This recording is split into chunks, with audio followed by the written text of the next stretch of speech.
کی وجہ سے بالکل جی تو عام طور پہ ہوتا یہ ہے کہ اگر قرضہ لینے کے بعد قرضہ ادا نہ کیا جائے تو اس کے بیک اپ اسٹریٹجیز ہوتے ہیں جی اس کے ایسے اسٹریٹجیز ہوتے ہیں جس کے مینٹین کیا جائے پیوند کاری کی جائے لیکن اگر اور ایک مصیبت آ کھڑی ہو تو اس کو سنبھالنے میں اس پر ضرور اثر پڑے گا تو آئیے دیکھتے ہیں کہ دوسری مصیبت اس وقت پر کیا آئی ہے تو واشنگٹن پوسٹ کا 9 مارچ کی 2008 کی رپورٹ ہمیں بتلاتی ہے کہ اس وقت پر گلف وار چل رہی تھی گلف وار چلنے کی وجہ سے تقریباً $3 ٹریلین یعنی کہ $3000 بلین خرچہ ہو گئے اور اس جو ویپن استعمال کیا گیا گلف وار میں تو اس گلف وار میں جو ویپن استعمال کیا گیا تو $3000 بلین کا خرچہ آیا تو ایک طرف یہ ہیوی خرچہ تھا موجود اور دوسری طرف اچانک یہ لاسز آنا شروع ہوئے تو تیسری چیز اور ایک پیدا ہو گئی جیسے کہتے ہیں کہ مرض بڑھتا گیا جو دوا کی ایک تیسری چیز وہاں پر یہ پیدا ہو گئی کہ فراڈ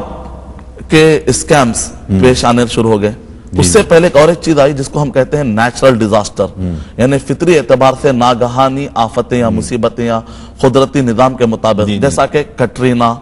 املی اور دنیا کے دیگر مقامات پر آیا سونامی سمندری اعتبار سے زلزلے تباہی تو نیچرل ڈیزاسٹر فطری اور قدرتی نظام کے مطابق کچھ تباہیاں ایسی آئی کہ جس کے اندر پھر $1 بلین صرف ہو گئے پھر چوتھی طرف اگر آپ دیکھتے ہیں تو کچھ ایسے اسکیمز ہوئے کچھ ایسے دھوکے ہوئے جس کی وجہ سے فراڈ کی وجہ سے شیئر بازار میں تک اثر پڑ گیا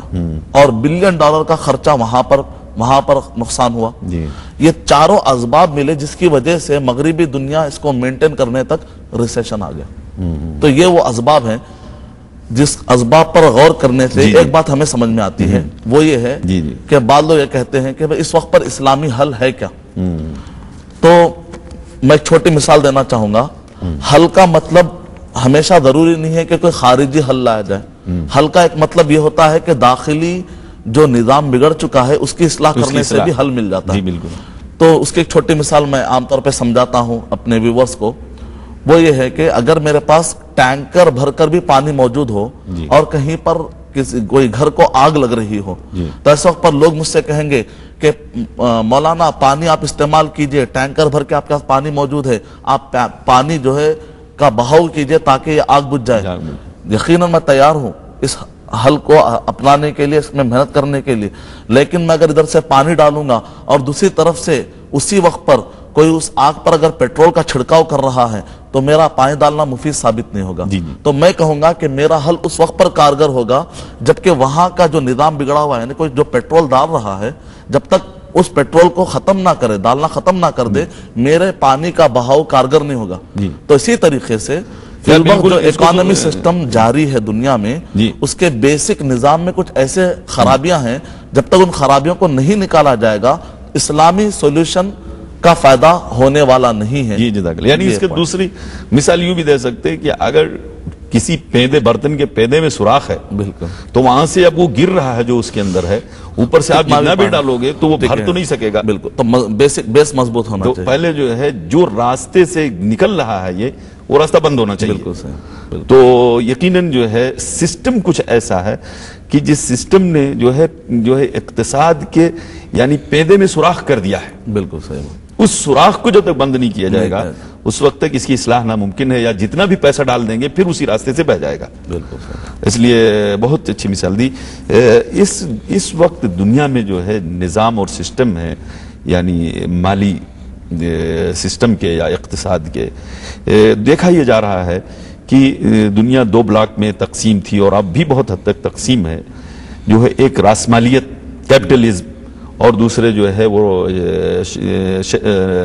کمیونزم یا اشتراکیت جس کو کہہ لیجئے تو اشتراکیت اور راسمالیت دونوں کے پاس اپنے اپنے کانسیپٹ ہیں نظریات ہیں اقتصاد کو بڑھانے کے لیے اور اس میں ترقی کے لیے اور اس سسٹم کو آگے بڑھانے کے لیے لیکن دونوں کے اندر جو ہے کچھ نہ کچھ بلکہ بہت سارے عیوب ہیں اس کی بنسبت ایک متبادل نظام جو اسلامی اقتصادی نظام ہے وہ جو ہے اس دنیا کے اسٹیج پر جو ہے یہ بھی ایک نظام ہے جس کو بہت کم تجربہ کیا گیا ہے خاص طور سے اس دور میں تو سب سے پہلے ہم یہ جاننا چاہیں گے کہ راسمالیت کے اندر کیا عیوب ہیں اور اشتراکیت کے اندر کیا عیوب ہیں کہ یہ دنیا کے اقتصادی بحران کو جو ہے وہ ختم نہیں کر سکتے ہیں، اور اس کے لیے ضروری ہے کہ اسلام کا جو اقتصادی نظام ہے اس پر تجربہ کیا جائے، اس کو متعارف کرایا جائے، صحیح بات، اس کو پریکٹیکل جو ہے میدان میں، اقتصادی میدان میں جو ہے اس کو نبھایا جائے، اس کو تجربہ کیا جائے۔ تو سب سے پہلے آئیں گے یہ مطلب اشتراکیت،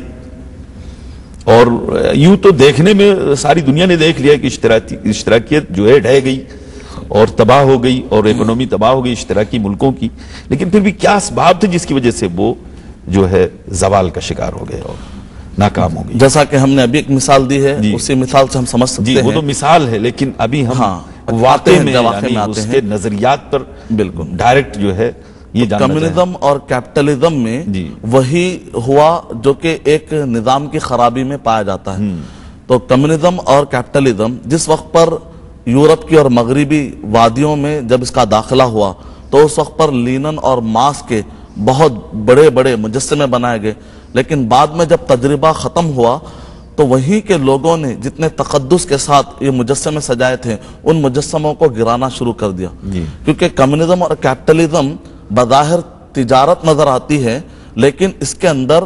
ان بیلنس آف اکانومی سسٹم پایا جاتا ہے، جس کو کہ شاعر مشرق نے بڑے پیارے انداز میں ایک شعر میں اس کو پرویا ہے۔ ظاہر میں تجارت ہے، دیکھنے میں تو تجارت ہے، حقیقت میں جوا ہے، سود ایک کا لاکھوں کے لیے مرگ مفادات، یعنی ایک کو فائدہ ہوتا ہے، کچھ لوگوں کو فائدہ ہوتا ہے لیکن نقصانات زیادہ لوگوں کے ہوتے ہیں، لاکھوں کے لیے مرگ مفاجات۔ یہ علم، یہ حکمت، یہ تدبر، یہ حکومت، پیتے ہیں لہو دیتے ہیں تعلیم مساوات۔ یعنی کمیونزم کے اندر مساوات کا نعرہ تو بلند کیا گیا، تو اس وقت پر چونکہ لوگوں کا ذہن مساوات کی طرف زیادہ تھا، کیونکہ وہ مظلوم تھے ایک زمانے تک قیصریت کے تحت، بالکل، تو مساوات کا ذہن رکھ کر ان کا معاشی سسٹم بہت ہی اندرونی طور پہ کھوکھلا ہوتا چلا گیا۔ یہ علم، یہ حکمت، یہ تدبر، یہ حکومت، پیتے ہیں لہو دیتے ہیں تعلیم مساوات۔ تو مساوات کے نام پر لہو پیا جانے لگا، ہے دل کے لیے موت مشینوں کی حکومت، کہ اس کے اندر ریزن بتایا جا رہا ہے کہ لائف پوری میکینزم والی ہو چکی تھی، ایک تکنیکی لائف ہو چکی تھی جس کے اندر کوئی ہمدردی کا نام نہیں تھا، جس کے اندر کوئی اخلاق نہیں تھے، عقیدہ نہیں تھا، کیونکہ انسان کو اگر عقیدہ ہوگا کہ اوپر والا کوئی ہے، مجھے پیدا کرنے والا کوئی ہے اور آخرت قائم ہونے والی ہے، نتیجے میں ظلم سے وہ باز رہ سکے گا، اور پھر روزی اللہ کے ہاتھ میں، اللہ کے ہاتھ میں، اور یہ رزق اصل دینے والا اللہ سبحانہ و تعالیٰ ہے۔ یہ تصور ذہنوں سے ہٹا دیا گیا، اور جب تقدس پامال ہوا کہ مجھے خیرات کرنے سے برکت آئے گی، یہ جو الفاظ ہیں، یہ جو سسٹم ہے، یہ جو ذہن جو اسلام پیدا کرتا ہے، اسی طریقے سے اقتصادیات کے اندر جو اخلاق ہیں، مورلز ہیں، اس کو جب ختم کر دیا گیا تو کہا گیا کہ پیتے ہیں لہو دیتے ہیں تعلیم مساوات، ہے دل کے لیے موت مشینوں کی حکومت۔ تو انسانوں سے زیادہ مشینوں کی حکومت، یعنی مطلب یہ ہے کہ سسٹم ایسے بنا دیا گیا کہ اس سسٹم میں انسان ایک پرزہ بن گیا۔ ہے دل کے لیے موت مشینوں کی حکومت، احساس مروت کو کچل دیتے ہیں حالات۔ اس کا نقصان یہ ہوا کہ انسانیت ختم ہو گئی، اور سب کے دماغ میں یہ بتا دیا گیا عبد الدینار و عبد الدرہم، اگر تم مال کماؤ گے تو تمہاری عزت ہے، اخلاق بنیاد نہیں بنی۔ حکمت کی بات اب یہاں پر دیکھیے، یہ بھی جو بتا دیا کہ مشینوں کی